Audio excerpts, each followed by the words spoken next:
Oh, I think my audio was dead there. My bad. Peace in the morning. Shaw, go by the name Dragons Pitchfork.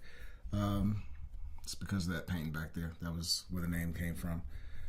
I've been thinking about doing this for a minute, and I figure instead of me doing all the research and planning it, I'm going to do it in true Getting It Together style and let you just ride with me live. I'm starting to do some research, and I figure, you know what? Why don't I do it here and share what my thought processes are here? Today's episode is called Have I Cured My Depression Without Meds? And the reason I named it that is I'm not going through the same things I went through a few years ago with my depression. It got really, really dark. And things felt hopeless. And I was offered medication for it by a doctor the first time I went to see him. He hadn't even looked at my blood work, any of my records, and he threw me this experimental medication. I don't know, Vibrator.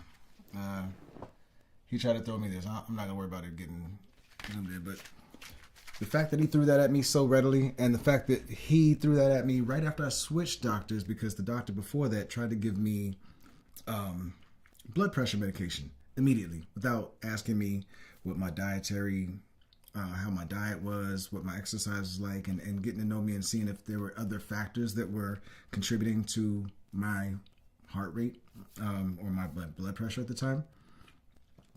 Both these experiences made me really wary of doctors. And then I had an experience with a counselor who was unresponsive when I really needed her, but she was very responsive when it was time to check in on whether my disability company was paying the bill. She was extremely on top of that. All of that left me kind of feeling hopeless. So I've been walking on this journey kind of by myself, figuring out how to get myself straight, because I didn't trust any of them. I knew none of them cared about me, the individual. And I know that if you have a doctor that you're working with, one of the most important things that you need to have is a doctor that cares about you. Otherwise, you're at risk. You're at heavy risk. And I understand now why there's so many malpractice suits. But let me just get into this a little bit, and then we'll go into the studies. I want to talk about some of the things that I've done over the past few years that have gotten me from a hopeless place where I didn't even want to be here anymore. I had no interest in being a part of anyone's life anymore, including my own. I was ready to be out of here. And I was doing everything I could to get myself ready to be out of here. I was drinking heavily. I was blowing trees crazy. And even before the worst of it, I was playing with a whole bunch of substances I had no business playing with, because I had just given up on myself. I'd given up on hope that life was going to be worth anything for me. And I kind of figured I was just worthless to anybody and everybody around me. I want to get into some of the things that I think worked for me, but I'm going to quickly just get into helping people understand what depression is a little bit better, because what's helped me was a lot of research, but there's one piece of one short video that really helped me a little bit. And it's actually a series of videos by this one creator, but she's Dr. Tracy Marks, and she does a really good job just explaining these concepts and giving you information that you can go take and research further. Never, ever, ever take somebody's word for it on TikTok or YouTube or any of that when you see somebody explain something. But this is my philosophy. And this is this acronym I'm about to give you is one that I got from the world of Web3, where I'm studying and learning how to kind of play with new and emerging technologies that I believe are going to reshape the way we use the internet and the way we use computers today. It's DYOR, do your own research. So take what you get from these videos and then go do some actual research. Talk to professionals, read, and not just simple Google searches. Like, read books. But through reading and conversation and some research, I feel a lot better about things. And I know that even proof right now is where I am right now. Right now, I'm probably in one of the most dire situations I've been in 20 years. And this is one of those times I'd expect depression to be in the driver's seat. It's not happening right now. And a lot of it's because of what I've learned and the work I've done over the past few years with myself. So let's get into seeing what Dr. Marks has to say about depression first. I may pause a couple times to talk about a couple things, and then we'll get into this, all right? So Dr. Tracy Marks, again, she's really good at explaining concepts, and I really appreciate her, man. What she's done with these videos has made a huge difference. And there are a whole bunch of people besides just Dr. Marks who provide a wealth of helpful information. It's just that she's had some really key stuff. And I have to thank my son for turning me on to her. He actually put me on to her for another video that was unrelated to depression. I hope you can hear this okay. I'm going to check and see if I have the audio right. I may have to put on the headphones. Actually, I think I am going to put on my headphones so that I can listen to this and make sure that you guys don't get this double audio effect.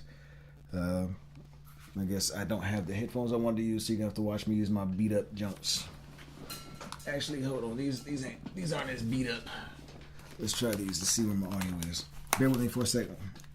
Like I said, I'm doing this live, and I'm doing this live now because I've got 30 minutes before I've got another call that I want to get on as I'm building the communities that the communities that are actually serving other creators as part of my mission to improve mental health awareness, communication, education, and resources through the use of healing arts, especially in hip-hop and marginalized communities.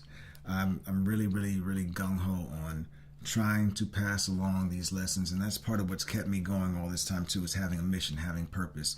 That's part of what's helped pull me out and actually acting on my mission and purpose. So let me try these headphones real quick. Bear with me for a sec.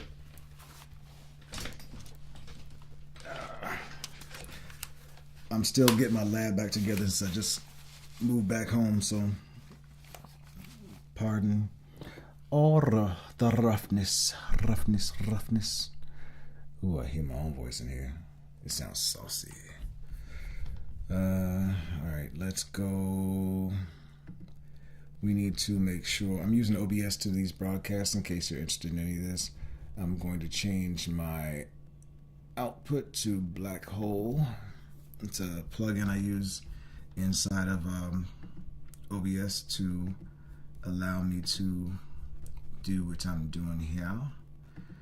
And the next thing I need to do is go to my audio settings and add Black Hole as an input for audio so that you guys can hear this. We're not using that. Black Hole 2 channel. Boom. All right, let's look and see if we have some levels here. How we conceptualize depression has changed in the past decade. In 2019, what do we think causes? I know you're hearing her and you probably don't want to hear this intro again, so I'm going to get that together in a second. But right now, we want to put it on monitor and output. And let's see if we can hear Dr. Marks. There we go. All right. So hopefully you guys can hear this. Learning all this software and everything all at the same time. So if this isn't successful, I'll find a way to come back around and do this another day in another way. But let's rock and roll. Dr. Tracy Marks. How we conceptualize depression has changed in the past decade. In 2019, what do we think causes it? That's what I'm talking about today. I'm Dr. Tracy Marks, a psychiatrist, and this channel is about mental health education and self-improvement. If you don't want to miss a video, click subscribe and the notification bell. The traditional way we approach the cause and treatment of depression was to see it as a chemical imbalance. That is, you have insufficient amounts of the neurotransmitters serotonin, norepinephrine, and dopamine. And low levels of these brain chemicals are what was causing your depression. So first pause here. One of the things that was asked of me when I initially got into the worst phase of my depression, the phase that was classified by the counselors and doctors as severe depression, which is debilitating. I spent the whole year before the pandemic self-quarantining. It was a really dark period. I locked myself in the house pretty much, didn't leave the house for much of anything other than maybe some shopping to keep myself going. And I cut all relationships pretty much. A lot of them were toxic relationships to begin with, but friends, family, everybody got the axe during that time period. Some of them didn't deserve it, some of them did. But one of the questions that was asked by somebody who came through here was, depression? That just means you're really sad, right? And I understand why the question would be asked, but that just shows why I came up with my mission statement to increase mental health awareness, communication, education, and resources. That education part is so critical and so important. A lot of us do not understand what depression is, so we discount it, and we're scared to even claim it, because once you claim depression, you got a scarlet letter. So let's get on to this. You understand, hopefully from what she's saying now, it's not about just being sad. There's so much else that goes in. For me, there was anger in there too. There wasn't just sadness. There were other emotions too, I'm sure I could speak on, but this is about a chemical imbalance, and it's also about much more than that. Let's see what Dr. Marks has to say. I'll go back just a second so you can hear that, all right? Was causing your depression. We treat the depression by replenishing these and low levels of transmitters. That is, you have insufficient amounts of the neurotransmitters serotonin, norepinephrine, and dopamine. And low levels of these brain chemicals are what was causing your depression. We treat the depression by replenishing these chemicals using antidepressant medications that help the brain cells or the neurons either produce more of the chemicals or stop the chemicals from being broken down after they're produced so that they hang around a little bit longer. And that's the concept behind the SSRIs, or the serotonin reuptake inhibitors. That concept is now so 2000. It's not that we don't believe that these brain chemicals are in balance, it's just that as research has advanced, we have a different understanding of how they become imbalanced. And the studies that support this use functional MRIs, genetic biomarkers, dissecting the brains of deceased people called post-mortem studies, and looking at the brains of mice. Mice, like other animals, get depressed too. I'm telling you this in case you are someone who wants to know what's the proof of this. And I have references in the description, and look at the methods section to see how they measure the neurotransmitter levels and how they detected changes in the neurons.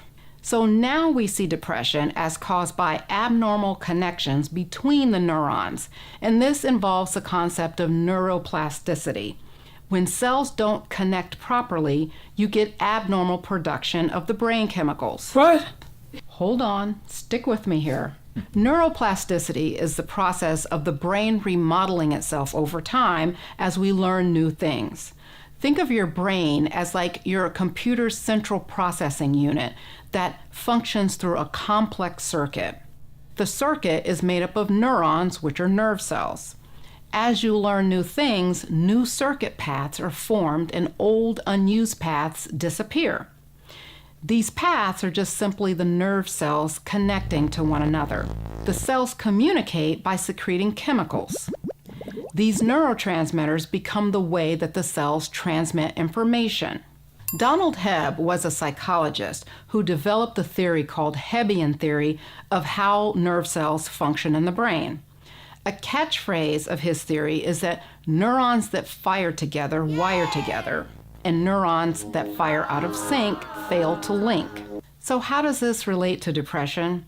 With depression, there's a disconnect between certain neural circuits, and these circuits, by the way, are mostly in the prefrontal cortex and your hippocampus, and these are the areas of the brain that regulate mood and information processing. So instead of the neurons firing together, the circuit chain is broken and you don't get the transmission of the chemicals. It's like negative neuroplasticity. The circuit link is broken, and this is where you get the inadequate amounts of serotonin, norepinephrine, and dopamine. So this is what we see happening, but we don't know exactly what makes this happen. But we do believe that there is more of an environmental influence, like stressful life events, that makes it happen. So it's not just due to something inborn. What happens to you as you go along your life can disrupt these circuits. Why should you care about this? Because it affects how we treat depression in the future. Our current antidepressant medications are good, but according to the STAR-D study, which was a sentinel study funded by the National Institute of Mental Health, a third of people did not respond to multiple medication trials. So treatment-resistant depression is a big problem. So when it comes to treating depression, we're missing something. Even in the comments on this channel, I see many people talk about how they took medication for years with no success. So now the newer drugs being studied address preventing the disruption of the circuits. And this focus actually addresses the problem instead of the consequence. Low serotonin is the consequence, not the cause. It's like having a bleeding wound. You can get something to replace the blood that you've lost, or you can close up the wound that's causing the bleeding. The new medication focus is closing the wound instead of replacing the blood. And we hope this new focus is better. But another way this is a big deal is that we have a better understanding of how the psychotherapies, like mindfulness, really improve depression. Mindfulness has been shown to enhance neuroplasticity and improve the connections in the circuits. So it's a non-medication option that has real promise. I'll have an upcoming video on the topic of mindfulness and neuroplasticity, so stay tuned. Thanks for watching. Talk to me in the comments. I love hearing from you. And see. Okay, so as you see, part of what she discussed or described is how basically the doctors and scientists are still learning how to treat it. So for them to just give you medicine or medication to work on an issue that they barely understand. I mean, doctors, our standard physicians are just getting, the fringes of training on how to understand depression. And it's just, especially since the pandemic, becoming more and more common for doctors to start to bone up and get more familiar with and understanding depression and the psychological, or what, I don't know if psychological is the right word, but the mental health field. But they're the ones that hand you the medication and the medicines like it's candy. But you see, the last thing she mentioned there was mindfulness. Mindfulness, although this wasn't my intention when embarking on this journey, mindfulness has played a role, and I haven't done it intentionally or done it well yet, but I am doing it much better, and I'm establishing practices that I think are playing a role in helping me daily get better and better. This is the time of the year right now, starting in the fall through the winter, is the time of the year where depression is at its worst for people. One of the terms that's used to describe what goes on during this time period is called seasonal. It's called SAD. It's an acronym called SAD, Seasonal Affective Disorder. At this time of year, for me, normally I'm going down. The beginning of this season, I felt it coming, but it never got bad. It never got to the point where I could even say I was depressed. That is a huge difference for me, because I've been suffering from depression unknowingly and unwittingly, or maybe I knew in the back of my mind, since I was at least 13 years old, maybe sooner. And I say maybe sooner because through this time period of the past few years while I've been studying this, I realized when a major change came for me in my personality, the way I presented myself to the world, the way I interacted with the world.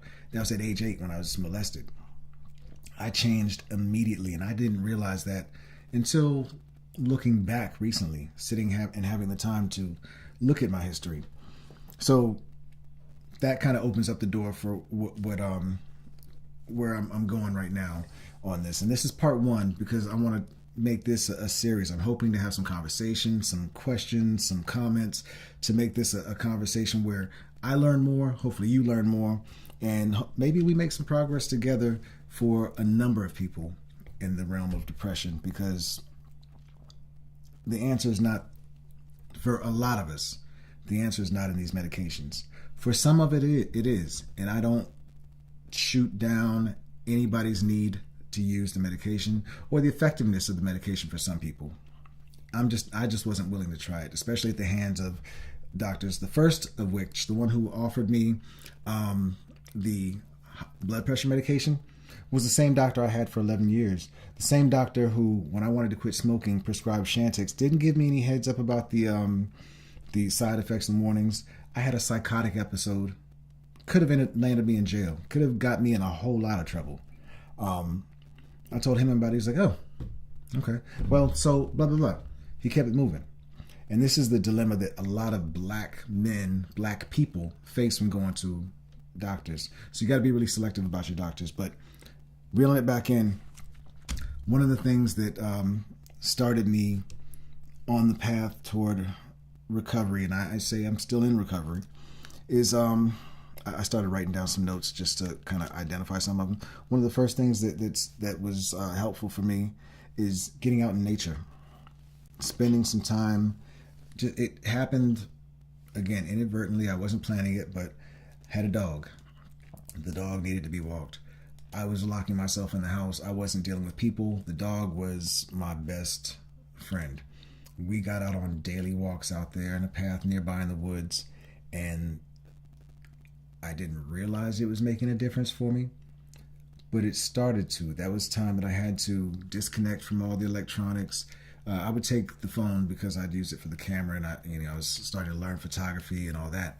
But it was time when I was disconnected from all of these extra sources of input, and the only source of input was my mind and nature, the sound of the birds and the trees, the sounds of the squirrels running across the leaves on the ground, the sounds of myself and the dog walking through there, the sounds of the creek, the waters from the creek. That's always been one of the most calming and helpful things for me.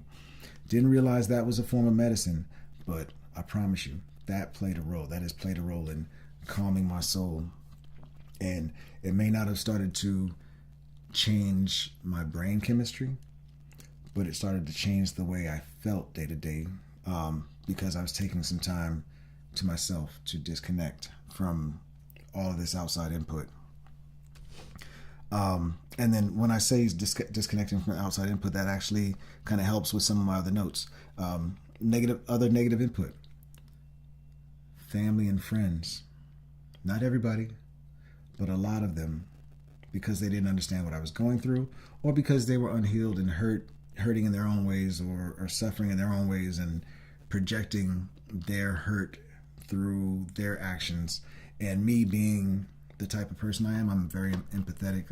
Some people say an empath. I don't know if I claim titles like that, but I absorb the feelings and the thoughts and the pains of the people around me in a different way than a lot of other people do.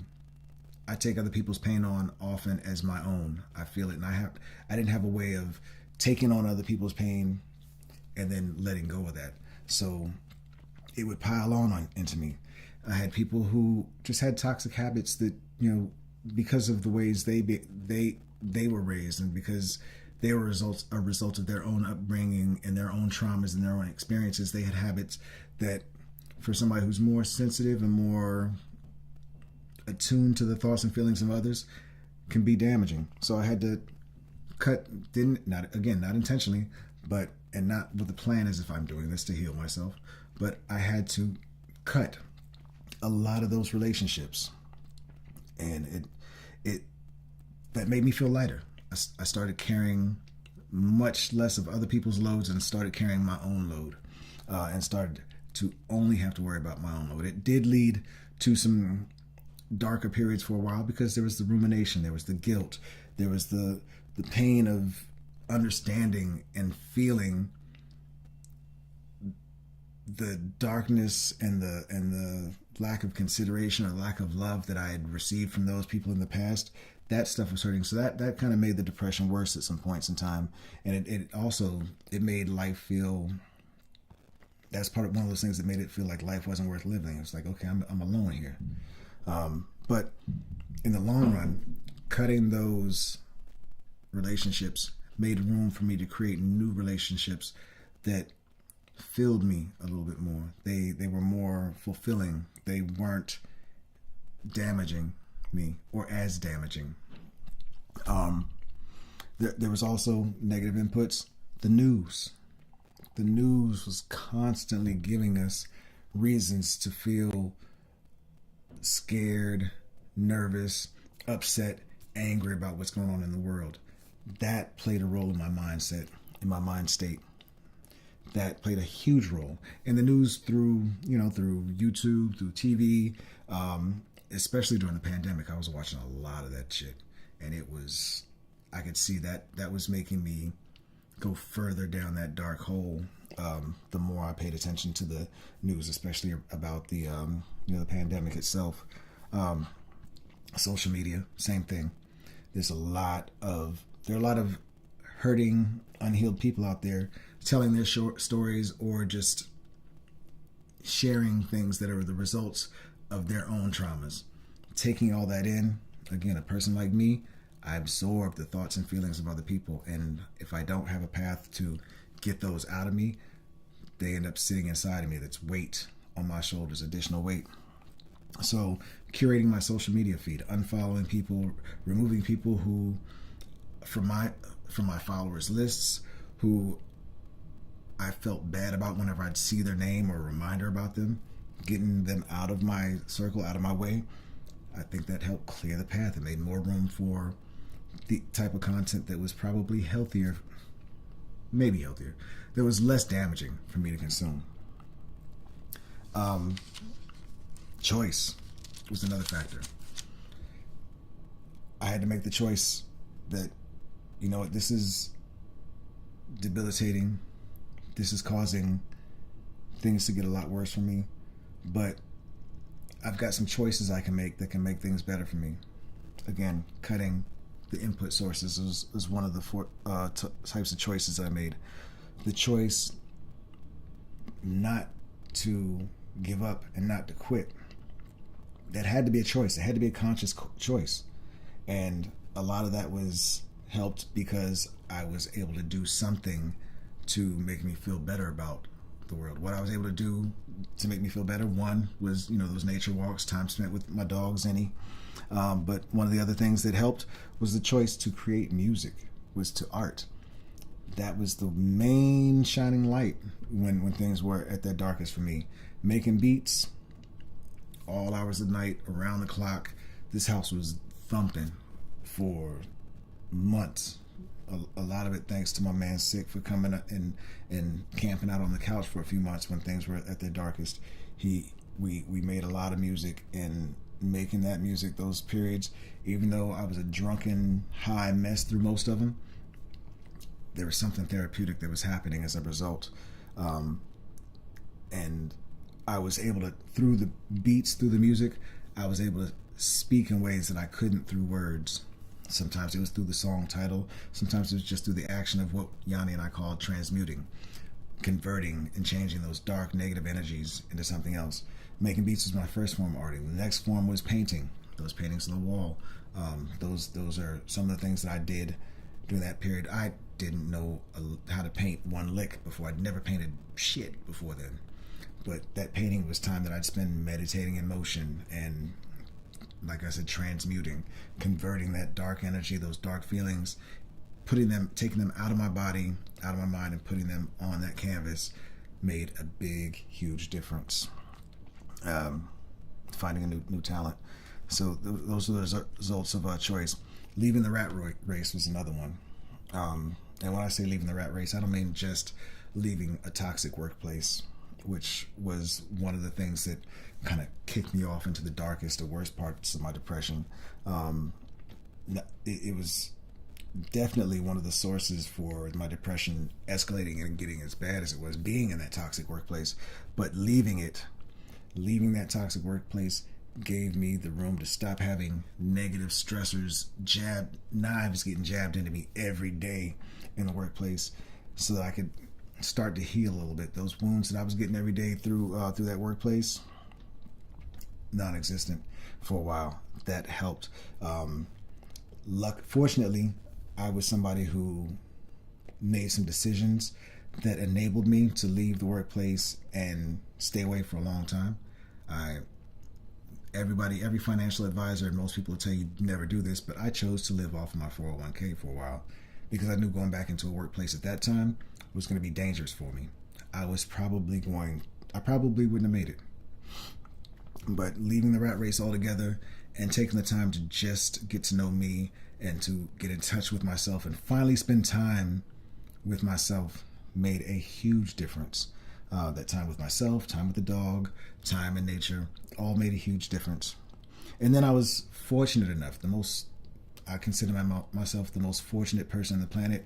And if anything would turn me religious, it would be the story behind how Yanni and I met and how we cultivated a relationship. It's a relationship that under normal circumstances, neither one of us would have accepted, neither one of us would have wanted, neither one of us would have had. But it has been the most fulfilling and rewarding relationship of my life. And part of that's because I was able to talk. That talk therapy that you would normally get through counseling probably was fulfilled here with Yanni. We were actually able to really let the walls down and talk in full. I could never, with anybody else, feel like I could give them all of my thoughts and feelings without putting myself at risk and making myself more vulnerable. At the point at which I met her, first, I didn't care anymore how anybody thought about me, what anybody's thoughts and feelings were about me. So I wasn't worried about whether or not what I was sharing with her was going to make me vulnerable or put me at risk. As a matter of fact, I was so unscared that within days of us meeting, I think it was, she already had the password to my phone, passwords to anything, any password that she needed to access the computers in the house, which I'd gotten to start supporting other artists. Any of those passwords, she got immediately. I was never willing to do that with anybody before. I think the closest somebody got to that was probably my son. He got a couple passwords. And there were a couple other people that they've gotten one or two, but they never got the keys to the kingdom. They never got the important passwords. So meeting her, we spent hours and hours around the clock talking about our stories, talking about the dark things that we had in our pasts, the things that we ruminated over, the things that we were confused about with our interpersonal relationships in the present.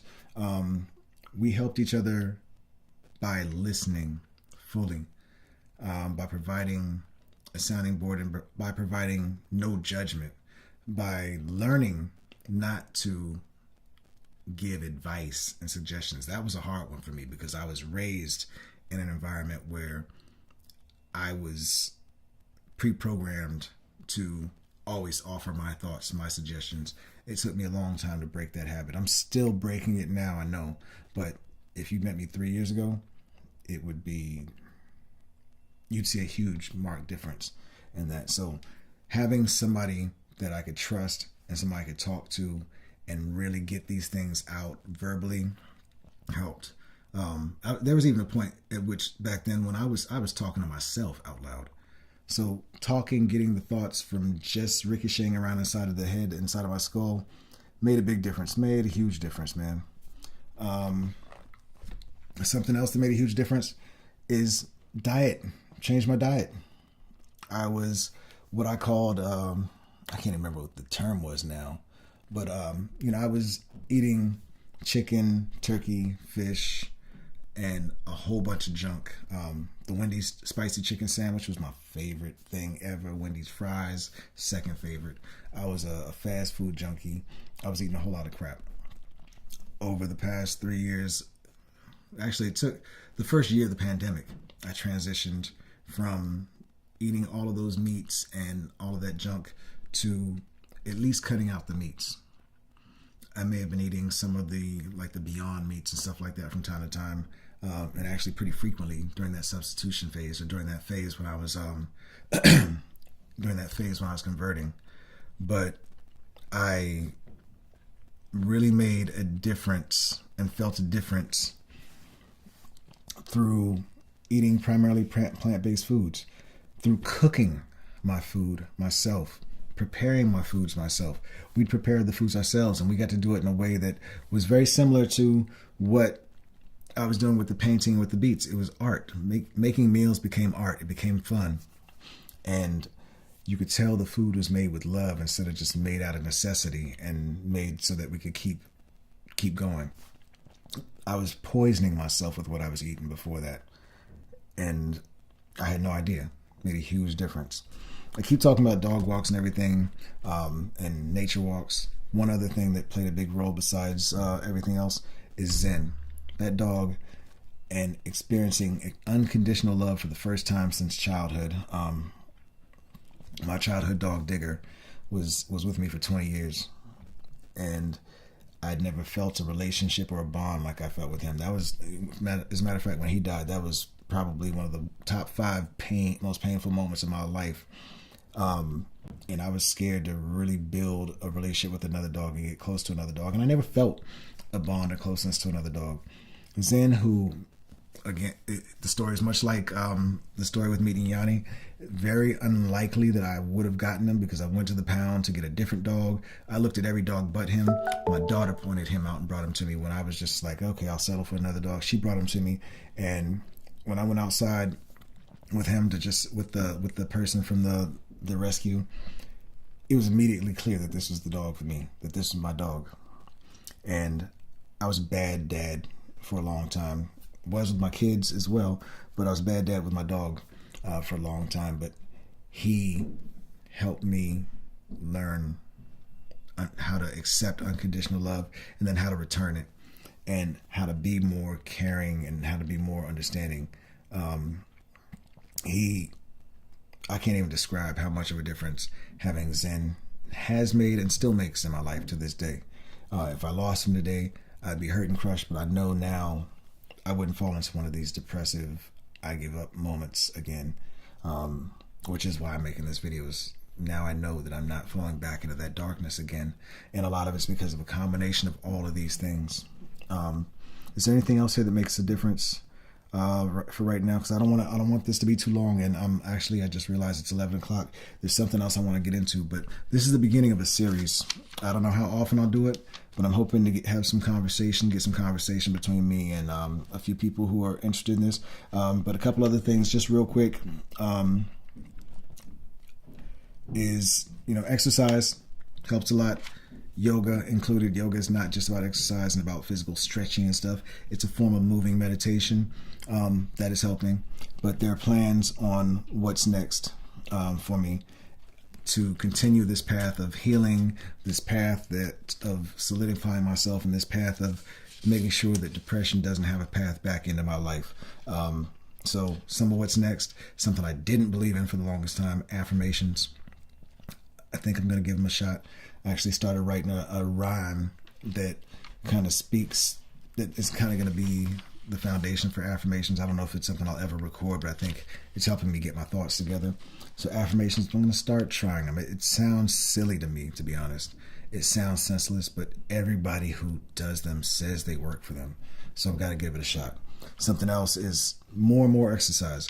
I used to be a workout fiend, and I have not been lifting weights as often as I can, but I'm back on my thing. As a matter of fact, I did 90 minutes on the treadmill this morning, did 2 hours yesterday, and I set up a workstation in front of my treadmill for my laptop so I can stay on. And since I'm one of those people that right now I can't stop my brain from spitting out ideas, and I just want to record so many different ideas and thoughts, something I'm going to change in some ways, because not every thought is worth recording, but a lot of these I feel are valuable right now.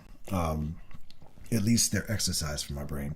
So more exercise, getting back into weightlifting. Going to probably start my Kung Fu back up, and at least learn my forms and get back into doing some of those along with the yoga to provide another form of meditation. And then more meaningful relationships. I'm going to keep building and cultivating meaningful, healthy, non-toxic relationships. I've finally started to build quite a few of them with Yanni, with her mother, with a few people in grade school, and with a few people just in the communities I'm engaging with. That's something I'm going to continue doing, and I'm going to continue making sure that when I feel something that doesn't feel right, or when I feel a vibe that feels off, I'm going to work on just creating distance between me and whoever is in that state where we don't quite lock up in a way that I feel is beneficial to both of us. And when I say beneficial, I mean healthy for both of us. But yeah, let me run. I'm going to get on to what I'm doing here, but I hope to come back here. Hopefully you guys have some thoughts, comments. DM me, hit the comments. If I had a phone, I'd say let's talk on the phone, but that's not happening right now. But let's go, man. Let's figure some things out, and let's figure it out together, man. I'm getting it together. Hopefully you will be as well. Peace.